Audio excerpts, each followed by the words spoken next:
अच्छा आयशा, मुझे ये बताएं कि कहा जाता है कि आप जितना पानी पिएंगे उतनी आपकी स्किन ग्लो होगी, उतना आपका जो बूस्ट होती है, आपकी हुँ। बॉडी बूस्ट होती है। क्या इसमें सच्चाई है? अच्छा, ये सवाल मुझसे बहुत पूछा जाता है हाँ। जी। स्किन को फ्रेश रखने के लिए सादा पानी, स्किन फ्रेश नहीं रहती, हाइड्रेटेड रहती है उससे। ये जो हमें स्किन ड्राइनेस शुरू हो जाती है हम्म। सर्दियाँ आते साथ ही, उसमें 2 फैक्टर्स आ रहे होते हैं। एक तो हमारा फैट इनटेक अच्छा नहीं है, ओमेगा 3 का इनटेक अच्छा नहीं है। दूसरा, हम स्किन को हाइड्रेटेड नहीं रख रहे, जिसकी वजह से स्किन ड्राइनेस जो है वो आना शुरू हो जाती है। अगर आप सोचें पानी पीने से स्किन पे ग्लो आएगा, ऐसा कुछ नहीं है। वो हम्म। डाइट उसमें ज़्यादा मैटर कर रही है।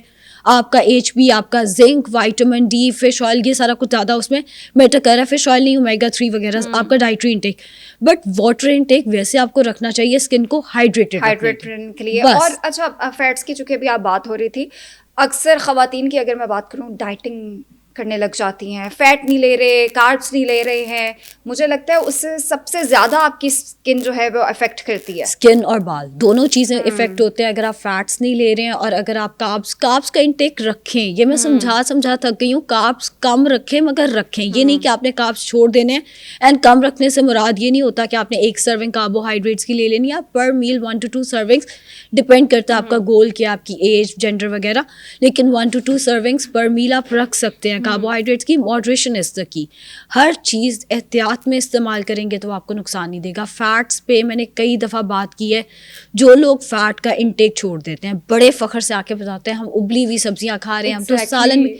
उससे आपकी स्किन खराब होगी, आपके बाल गिरना शुरू हो जाएंगे, एजिंग जल्दी आएगी, रिंकल्स जल्दी आना शुरू हो जाएंगे अगर आपका फैट इंटेक अच्छा नहीं है। अब अच्छे से मुराद ये 1 to 2 टीस्पून ऑयल पर मील आप इस्तेमाल कर सकते हैं। साथ में आप चिया सीड्स या पम्पकिन सीड्स, जितने हमारे पास सीड्स आ जाते हैं, 1 टीस्पून पर डे इस्तेमाल करें। या आप हैंडफुल ऑफ नट्स का इस्तेमाल कर सकते हैं।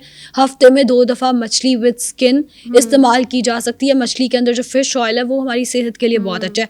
जब आप बिल्कुल ही ऑयल को अवॉइड करना शुरू कर देते हैं और आपको लगता है इससे वेट लॉस अच्छा होगा, वेट लॉस तो शायद उससे हो जाएगा, बट द थिंग इज, खाएंगे नहीं, हाँ, वेट तो लॉस तो होगा। हो जाएगा, बट एजिंग भी बहुत जल्दी आएगी। तो क्या फ़ायदा ऐसा वजन कम करके अगर आप साल 1.5 साल बूढ़े लगने लग गए हैं, या कई लोग केसेस में 10 साल भी बूढ़े लगने ऐसे लग ही गए, है। तो उस वेट लॉस का इतना अच्छा फ़ायदा आयशा, नहीं। मुझे ये बताएं कि एज फैक्टर जो होता है, जैसे अभी आपने कहा कि हम चीज़ें अगर ठीक से नहीं खाते हैं, डाइट ठीक से नहीं लेते हैं, तो एजिंग जो है वो ज़्यादा जल्दी हो जाती है। किस एज में आपको लगता है कि ज़्यादा स्किन डिजीज़ेस जो हैं वो सामने आती हैं, आपके क्लाइंट्स आपके पास आते हैं? कौन सा एज गैप ऐसा है या एज ग्रुप ऐसा है जिसमें आपको लगता है कि ये जो एज ग्रुप है ना, इसमें स्किन डिजीज़ेस ज़्यादा अच्छा, होती हैं? स्किन डिजीजेस की अगर बात करें, एक्जिमा हो गया, डर्माटाइटिस हो गया, वो तो हर एज ग्रुप में आ सकता है। बच्चे को भी हो सकता है, बड़ों को भी हो सकता है। लेकिन अगर हम बात करें चेहरे पे छाइयाँ आ जाने की, या रिंकल्स आ जाने की, या झुर्रियाँ आ जाने की, या ये जो ग्लो वाला फैक्टर है वो 25 ऑनवर्ड ज़्यादा शुरू होता है। राइट। कई बच्चियों की एज 25 होती है जब वो हमारे पास आती हैं, तो वो 25 का नहीं लग रहा होता इंसान। उसकी वजह ये होती है बहुत मोटापा था, एकदम कम किया तो सारी स्किन सैग कर गई। या एज से थोड़ा बड़ा वाला फैक्टर तब भी आता है जब आप बहुत ज़्यादा मोटे हो, तो वो देखने में आपकी जो बिल्ट है वो लग रही होती है 34-35, मगर एज 25 होती है। अगर हम वैसे डिजीजेस की बात करें, वो तो किसी भी ग्रुप को हो सकते हैं, बट जो डाइट रिलेटेड है वो 25 ऑनवर्ड शुरू होते हैं ओके। मेनली।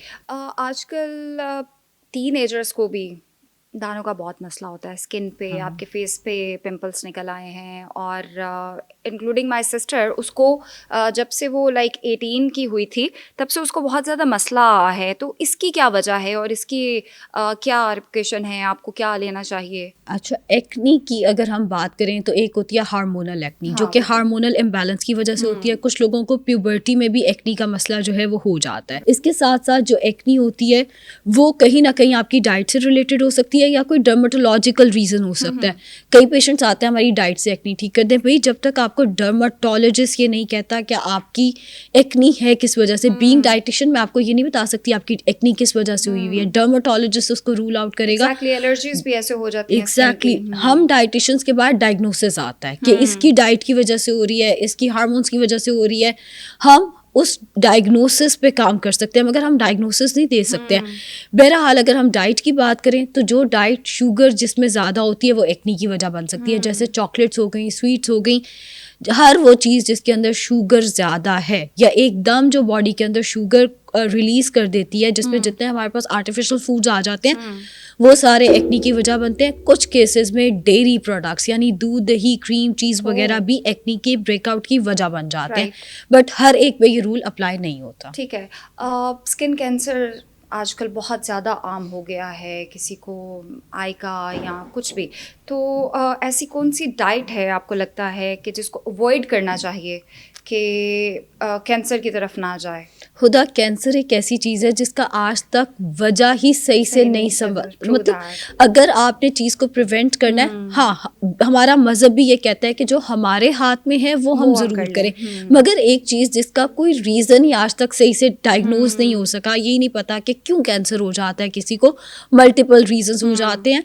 लेकिन अगर हम एंटी कैंसर फूड की बात करें, जितने हमारे पास फ्रूट्स एंड वेजिटेबल्स हैं वो सारे एंटीऑक्सीडेंट्स का बहुत अच्छा सोर्स हैं जो कि फ्री रेडिकल्स को सप्रेस करते हैं। मींस ये कैंसर फाइटिंग है जितने फ्रूट्स एंड वेजिटेबल्स हैं। इसके साथ साथ हमारे पास जो मसाला जात आ जाते हैं, जिसमें हल्दी बहुत सुपर फूड है और हम सब जानते हैं कि ये आपकी इम्यूनिटी भी बूस्ट करती है। दूध में भी डाल के पिए तो वो जो बड़े हमारी नानियाँ दादियाँ होती थी ना, वो कहती थी कि जख्म है हल्दी वाला दूध पियो। एग्जैक्टली, बिकॉज इसमें ये आपको हील करने में हेल्प कर देती है। सो जितने हमारे मसाला जाते हैं, सिनेमन आ गया, ज़ीरा आ गया, अजवाइन में थी, इनमें एंटीऑक्सीडेंट्स होते हैं। अब ज़ाहिर हमने 1 किलो सिनेमन तो नहीं खा लेनी ना दिन में, या 1 किलो हल्दी तो नहीं खा लेनी डेली बेसिस पे, बट जो स्पाइसेस का इंटेक है वो अपना अच्छा रखें। इतना नहीं अच्छा रखना कि अल्सर ही हो जाए, मगर अच्छा इंटेक होगा मसाला जात का। ज़्यादा मिर्चें खाते हैं, लाल मिर्च नहीं, लाल मिर्च के कोई फ़ायदे नहीं है इस तरह के। तो हाँ बिल्कुल, बाकी जितनी जैसे जो सब्ज मिर्च है उसमें भी विटामिन सी है। विटामिन सी इटसेल्फ एक एंटीऑक्सीडेंट है, तो जो बाकी मिर्च मसाले हैं वो आप इस्तेमाल कर सकते हैं सुर्ख मिर्च के अलावा, मगर इतने भी इस्तेमाल नहीं करने के अल्सर हो जाए। मॉडरेशन में इस्तेमाल करें, मसाला जात एंड फ्रूट्स एंड वेजिटेबल्स बहुत अच्छे हैं। अच्छा आयशा, मुझे ये बताएं, सर्दियाँ और गर्मियाँ, ठीक है, दोनों में फ़र्क भी होता है ऑब्वियसली, और उसी तरह स्किन पे भी अफेक्ट कर रहे होते हैं। और तो मुझे ये बताएं कि कौन सी डाइट ऐसी ली जाए, गर्मियों की अलग, आजकल में चूँकि सर्दियां हैं और सर्दी बढ़ती जा रही है, और जिस तरह खुश्क सर्दी पड़ रही है, इसमें कौन सी डाइट ली जाए जिससे आपकी स्किन जो है वो फ्रेश भी रहे, हाइड्रेटेड भी रहे और ग्लो भी करे और आपको ज़्यादा मसले ना हो? अच्छा, अल्लाह ताला ने जैसा जैसा मौसम रखा है वैसी वैसी खुराक भी साथ ही रखी है। अगर आप सर्दियाँ देखें तो उसमें हम नट्स का इस्तेमाल ज़्यादा कर रहे होते हैं, मछली का इस्तेमाल ज़्यादा कर रहे होते हैं। नट्स की वजह से पिंपल्स नहीं आते? ये मिथ है। नट्स से हाँ, और मुझे ऐसा लगता है मुझे हो जाता है। अगर ऐसा होता है, खुदा आपने ट्राई करना है कि नट्स को ओवरनाइट सोक करके रखें। उसके ऊपर जो फाइटेट्स हैं वो उतर जाएंगे और वो आपको एक्नी ब्रेकआउट नहीं करेंगे। अगर आपको नट से एलर्जी है तो या इंटॉलरेंस है नट्स की, तो वो एक अलहदा केस है। लेकिन अगर आपको उससे एलर्जी नहीं है तो इवन पीनट्स हो गए, चिलगोजे हो गए, रात को सोक करके खाया करें। हाँ, उससे वो फाइटेट्स जो हैं वो कम हो जाएंगे। मैंने इंजीर वगैरह का तो सुना है, क्योंकि उनकी तासीर ज़्यादा गर्म होती है, कि इनको रात को आप बादामों को भी रात को आप सोक करके रखें और सुबह खाएं तो वो अच्छा ठीक। रुक जाएंगे। इसके अलावा अब फिश, खुदा यहीं पे हम रुकेंगे। मैं आपको ये बताती चलूँ, जो इंजीर है वो नट्स में नहीं आती, वो ड्राई फ्रूट है। इंजीर, खजूर, किशमिश, ये सब, या खुशखुबानी, खुश्क आलू बुखारा, ये ड्राई फ्रूट है। इनको नट्स के साथ कंफ्यूज नहीं करना। नट्स आर लाइक मूंगफली, पीनट्स, आमंड्स, वॉलनट्स, बिल्कुल ये काजू, पिस्ता वगैरह ये इसमें आ जाते हैं। एंड सेकेंडली, गर्म ठंडी चीज नहीं होती। ये चीज जो है ना, ये लोगों को नहीं पता था। आई एम श्योर आज पता चला कि ड्राई फ्रूट्स और नट्स में फर्क है।